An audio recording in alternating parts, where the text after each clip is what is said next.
Hey everyone, this is Sergeant DangerCow from the British Sergeant's Mess, and I'm here to do episode 3 of Chewing the Cud. It's been a while since I've done one of these, so there's a lot to cover, and I'll try and cover it as quickly as I can. Obviously, the first thing we need to talk about is the CTE, Community Test Environment. It's open to, I think, premium members and a select group of non-premium members. I don't know if it's open to everyone else yet, but I'm sure it will be at some point. Now, leaving aside your agreement of whether or not they should have opened it to everyone, blah blah blah, I don't really care about that. What I care about is the fact that the thing exists in the first place. It is such a huge step forward in trying to repair the trust that was pretty badly damaged, in all honesty, between the community and DICE/EA when Battlefield 4 was released. And I think there are a lot of people out there, who I'll get to in a minute, who don't really understand what's going on with it and keep just saying, why isn't the game fixed already, just implementing now. They don't quite understand that it's really it's a test bed for ideas and finding glitches, and if we tweak the netcode like this, then does that make it better or worse, and this sort of thing.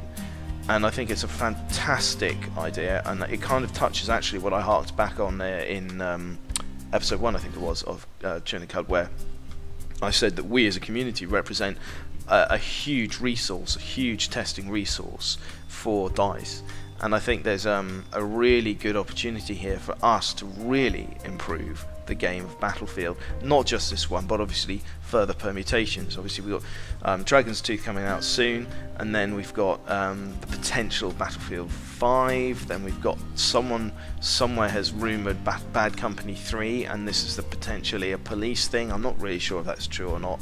I don't think you can really read too much into these posts. A lot of it's suppositions and leak upon leak and fake leak, so whatever, you know. The thing is, the important thing for me is whatever comes out in the next few months will be affected by the community test environment. So you know, going onwards from here through to Battlefront, perhaps even though I know that's coming out of LA, but it's you know, it's all DICE, isn't it?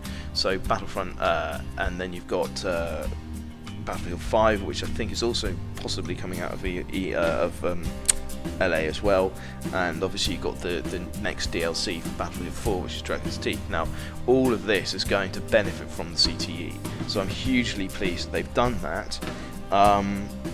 And I mean, there's a couple of ideas in there which are really good, like the community, someone in the community suggested, and I cannot remember who it is, so I'm sorry, whoever you are, kudos to you for it, but it was brought to my attention by a guy called Luton. If you don't know who he is, he's actually quite well followed YouTuber. He's quite considered in his opinions. He's obviously very passionate about the Battlefield series, gaming in a whole, but he's very considered about his opinions, so it's well worth checking out. His link and his Twitter are in the description below.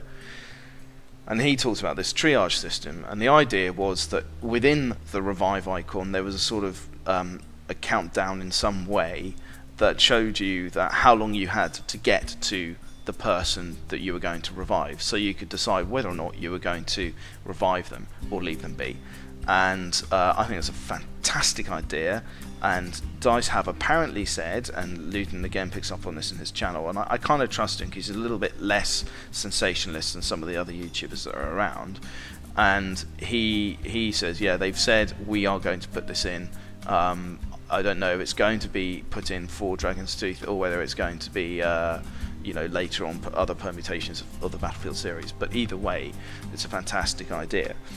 And touching on those ideas, I think it would be really good to improve a couple of things that well, I mean, I say improve, that's a very arrogant standpoint, but what I'd like to see happen is a couple of things, particularly relating to spawning. And I think that spawning at the moment, obviously, in when you spawn on someone, you've got the kill cam, which tells you kind of what they're seeing and what's in front of them, and it also says warning across the channel if there's a warning. You know, I'm not entirely sure this is necessarily enough, and I'd like for there to be implemented a restriction on people spawning on a player when they're being suppressed. And there's two reasons for that. One is it's bloody annoying when you're shooting someone and you've got them pinged down, and then someone just spawns on them and then shoots you, because yeah, I mean that for me, those moments really do ruin a good bit of fun, a good game. So I'd like to see that kind of change, because I also think it's quite, on the flip side, quite irritating to spawn on someone who you not necessarily getting the idea that they're under attack, or perhaps they've just come under attack as you hit deploy. So it would be good to kind of remove the ability to spawn on someone who is being suppressed to a certain level. And I think another thing with the spawn mechanism when you're spawning on someone is it would be good if you could spawn further away from someone, so never in front of them, always to the left or right or behind them, and also if they could be a good sort of 5 feet away from you, so you don't just suddenly get a cluster of people spawning on one place and then they all got wiped out by someone who's already firing at the guy they've spawned on. I think it would be quite good to kind of get that mechanism slightly tweaked to allow a little bit of a greater separation between the spawning players. Also, what I'd like to see, and I know this has been touched on in Bad Company 3, and I know this has been kind of a long sort of bugbear, is the icons, particularly on the HUD, but also on the mini-map.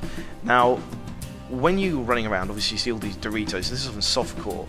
In hardcore it's not so much of an issue, but in softcore you see all the Doritos, you see all the medikit icons, you see all the ammo icons. Now, I think it would be brilliant if we could do a couple of things that would make life a little less cluttered. One is we can reduce the size of the icons of people who are less than, say, 20 meters away from you, or you can't see them. I don't know, I mean something along those lines. So if you're within 20 meters of someone, their icon, their Dorito is a normal size, otherwise it's tiny. And the other thing is that I think if they could, with the Doritos, make them brighter or darker compared to where they are on level to you. So if they're on the same level, keep them at the sort of the colour they are now. If they're on a level above or below you, then make them darker, because it would just make life a little bit more I think realistic in a way, because obviously people don't run around with bloody Doritos around over their head, but it would just make things a little bit easier to separate out as well in terms of gameplay. And also I think with the ammo kits and medikits, there's no reason to have all these massive bloody icons in the middle of the map, particularly on the HUD. When you're trying to see where people are going or what people are doing, and all you can see is medikit, medikit, medikit, ammo kit, ammo kit, ammo kit, it's a nightmare. So I think it would be really good if you could have a couple of dots, so you'd have a green dot for, or a different colour, so let's say purple dot for ammo and a black dot for a medikit, or a white dot for a medikit. Something like that would make a really good difference to the game, in my opinion, because it would declutter a lot of the HUD stuff and make it a lot more more enjoyable, because you're not always constantly going across, is that a medikit or an enemy or whatever. I just think it would be good to declutter those things. So I think now we kind of, the way forward is a very, from here we are in Battlefield 4, Battlefield 5 is probably going to happen at some point end of this year, is the supposition. Whether or not that's true, I don't know, because I try not to listen to the more kind of sensationalist YouTubers out there who say, yeah, no, it's coming out, and of course they're not right. I think it would be interesting to see how much of the rebuilding between the community and DICE Battlefield 5 incorporates. Bad Company, I'm not so sure. I'm concerned that Bad Company will be more like COD, even the Battlefield is starting to become. And I know there's a big contentious issue and all the rest of it, and games evolve and what have you, but I think that Bad Company 3 might be a hell of a lot more arcadey even than Bad Company. Sorry, did I say Bad? Yeah, Bad Company 3 will be more arcadey than Bad Company 2 was. Not that it wasn't enjoyable, of course, but you know what I'm getting at, I'm sure. I really am looking forward to Battlefront. I hope that DICE LA have learned the lessons of DICE Stockholm in terms of producing the game, getting it done. It's going to be a AAA release, no doubt, so it will be interesting to see what, if anything, has been incorporated from the Battlefield 4 community test environment situation and taken on board and put into the other games. Anyway, that's it for this episode. I'm hoping I can get a couple more episodes out soon, as time and family allow, but for now I'll see you on the battlefield. Ta-ta.